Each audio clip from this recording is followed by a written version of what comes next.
कल मैं समाजवादी पार्टी के राष्ट्रीय अध्यक्ष का वक्तव्य सुन रहा था। वह देश तोड़क जिन्ना से इस राष्ट्र को जोड़ने वाले सरदार वल्लभ भाई पटेल की तुलना कर रहे थे। भाइयों बहनों, ये वक्तव्य अत्यंत शर्मनाक है। सरदार वल्लभ भाई पटेल भारत की एकता और अखंडता के आधार हैं, उसके शिल्पी हैं और वर्तमान में प्रधानमंत्री मोदी जी के नेतृत्व में एक भारत श्रेष्ठ भारत की परिकल्पना को साकार करने का कार्य किया जा रहा है। लेकिन आजाद भारत को एक भारत के रूप में रखने, अखंड भारत के रूप में वर्तमान भारत को रखने का श्रेय अगर किसी को जाता है तो वह सरदार वल्लभ भाई पटेल को जाता है, जो पूरा देश लोह पुरुष के रूप में मानता है। लेकिन कल उनका वह विभाजनकारी मानसिकता एक बार फिर से सामने आ गई, जब उन्होंने सरदार पटेल को जिन्ना के समकक्ष रख करके देश तोड़क जिन्ना को महिमा मंडित करने का प्रयास किया है। मुझे लगता है भारत की जनता इस विभाजनकारी मानसिकता को कभी स्वीकार नहीं करेगी और उत्तर प्रदेश की जनता तो हरगिज स्वीकार नहीं करेगी। और हमारे सहयोगी अमित सिंह हमारे साथ लगातार बने हुए हैं। अमित, क्या कुछ आप यहां पर कहेंगे, क्योंकि अब जिन्ना का जिन अपनी बोतल से एक बार फिर से निकल चुका है और ऐसे में सियासी बवाल का मचना तय भी है। बीजेपी साफ तौर पर कह रही है, इससे पहले भी कई रिएक्शन सामने आए, अब तो खुद सीएम योगी आदित्यनाथ कह रहे हैं कि अखिलेश यादव को जनता से माफी मांगनी होगी, जनता से कहना होगा कि जो बयान यहां पर सामने आया है वो किस तरह से निंदनीय है। क्या कुछ अब आपको लगता है यूपी की सियासत में अखिलेश यादव का जिन्ना पर कहा गया महानायकों के साथ तुलना का ये पूरा रिएक्शन उन्हें कितनी मुसीबत में डालता नजर आता है? देखिए, जिस तरीके से सीधे योगी आदित्यनाथ फ्रंट फुट पर आए हैं और उन्होंने अखिलेश यादव के भाषण को लेकर लगातार जिस तरीके से उन्होंने कहा है कि अखिलेश यादव को देश की जनता से आके माफी मांगनी चाहिए, जिस तरीके से सरदार पटेल के जयंती को उन्होंने भाषण दिया है और उन्होंने अपने स्पीच में जिन्ना को महानायक बता दिया है, तो ऐसे में देखा जाए तो विधानसभा चुनाव नजदीक आ रहा है, विधानसभा चुनाव नजदीक आ रहा है। इसके मद्देनजर अगर हम देखें तो एक बड़ा मुद्दा बीजेपी के हाथ लग गया और बीजेपी इसको छोड़ना नहीं चाहेगी। बीजेपी इस अखिलेश यादव की जो स्पीच है, जो भाषण है, उसे जनता के बीच में लेकर जाएगी और कहेगी कि किस तरीके से, देखिए, आजादी के महानायक के साथ तुलना किया जा रहा है यहाँ पर जिन्ना का, वो भी सरदार पटेल के जयंती पे जिन्ना का अखिलेश यादव उन्हें महानायक बता रहे, तो जाहिर तौर पे ये इस मुद्दे को बीजेपी भुनाने की कोशिश करेगी, इसे जनता के बीच में लेकर जाएगी और अखिलेश यादव से बार बार अब देखा जाएगा कि विधानसभा चुनाव में उनसे हर एक मंच पे कहा जाएगा कि अखिलेश यादव देश की जनता से आए हैं और माफी मांगे, यूपी की जनता से वो माफी मांगे। जी अमित, क्या कुछ आपको लगता है, क्योंकि अब अखिलेश यादव ने इतना बड़ा बयान रैली के दौरान यहां दिया है, जिन्ना की तुलना आजादी के महानायकों के साथ यहां पर कर दी है, अब ऐसे में कितना जरूरी हो जाता है कि जल्द से जल्द सामने आकर या तो सफाई दी जाए या फिर जो कुछ भी उन्होंने तुलनात्मक तौर पर कहा है उसका स्पष्टीकरण उनकी तरफ से दिया जाए, वरना ये रुख यूं ही बरकरार रहने वाला है। यह बिल्कुल,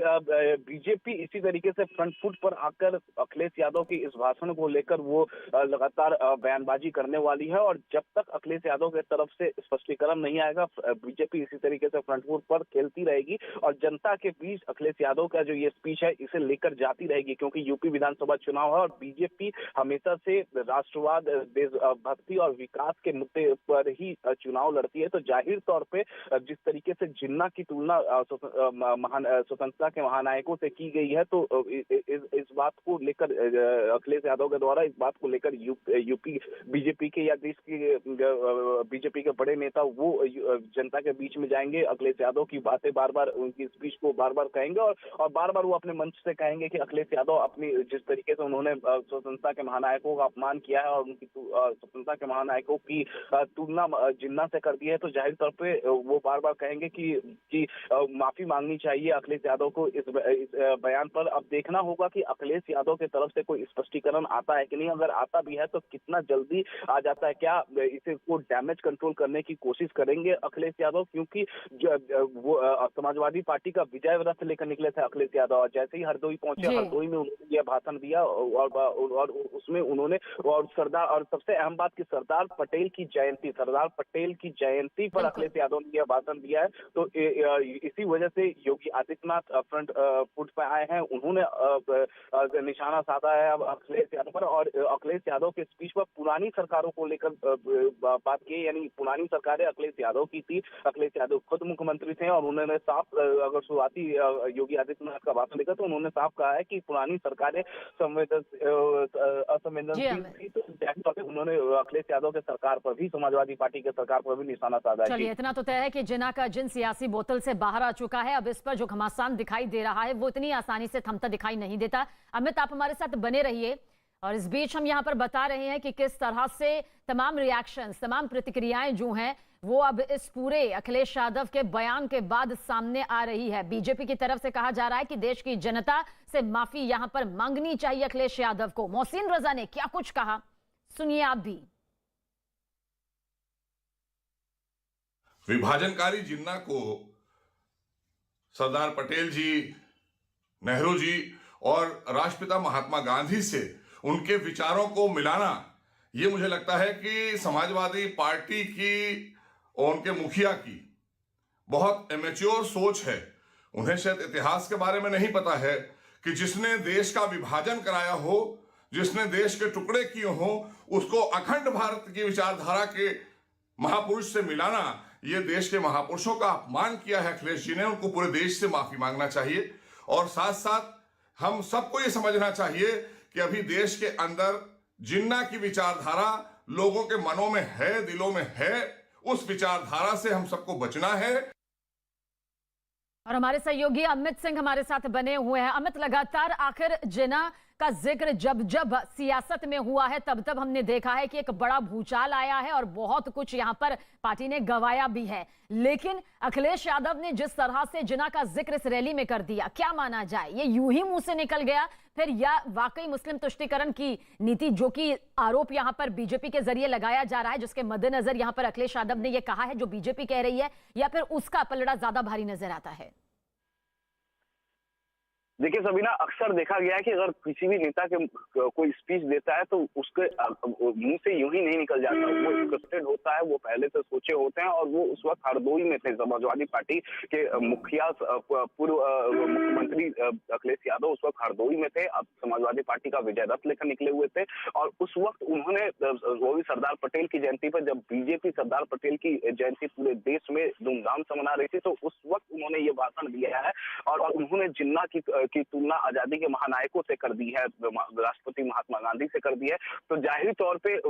ये एक सोची समझी ही रणनीति का एक हिस्सा होगा। और जैसे ही उन्होंने ये स्पीच दिया, उसके बाद बैठे बिठाए बीजेपी को एक बड़ा मुद्दा मिल गया कि इस तरीके के सोच वाले लोग आज भी देश में मौजूद है। सबसे पहले स्वतंत्र देव सिंह बीजेपी के नेता, उन्होंने हमला किया, योगी आदित्यनाथ फ्रंट फुट पर आ गए हैं, वो लगातार उन्होंने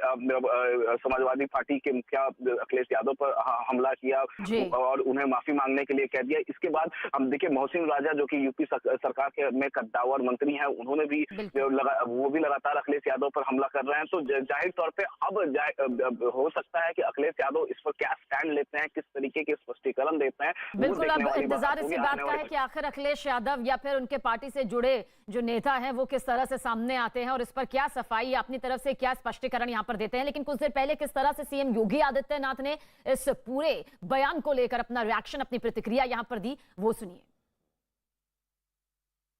कल मैं समाजवादी पार्टी के राष्ट्रीय अध्यक्ष का वक्तव्य सुन रहा था, वह देश तोड़क जिन्ना से इस राष्ट्र को जोड़ने वाले सरदार वल्लभ भाई पटेल की तुलना कर रहे थे।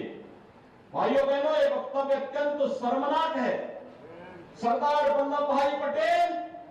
भारत की एकता और अखंडता के आधार हैं, उसके शिल्पी हैं, और वर्तमान में प्रधानमंत्री मोदी जी के नेतृत्व में एक भारत श्रेष्ठ भारत की परिकल्पना को साकार करने का कार्य किया जा रहा है। लेकिन आजाद भारत को एक भारत के रूप में रखने, अखंड भारत के रूप में वर्तमान भारत को रखने का श्रेय अगर किसी को जाता है तो वह सरदार वल्लभ भाई पटेल को जाता है, जो पूरा देश लौह पुरुष के रूप में मानता है। लेकिन कल उनका वह विभाजनकारी मानसिकता एक बार फिर से सामने आ गई, जब उन्होंने सरदार पटेल को जिन्ना के समकक्ष रख करके देश तोड़क जिन्ना को महिमामंडित करने का प्रयास किया है। मुझे लगता है भारत की जनता विभाजनकारी मानसिकता को कभी स्वीकार नहीं करेगी और उत्तर प्रदेश की जनता को हरगिज स्वीकार नहीं करेगी।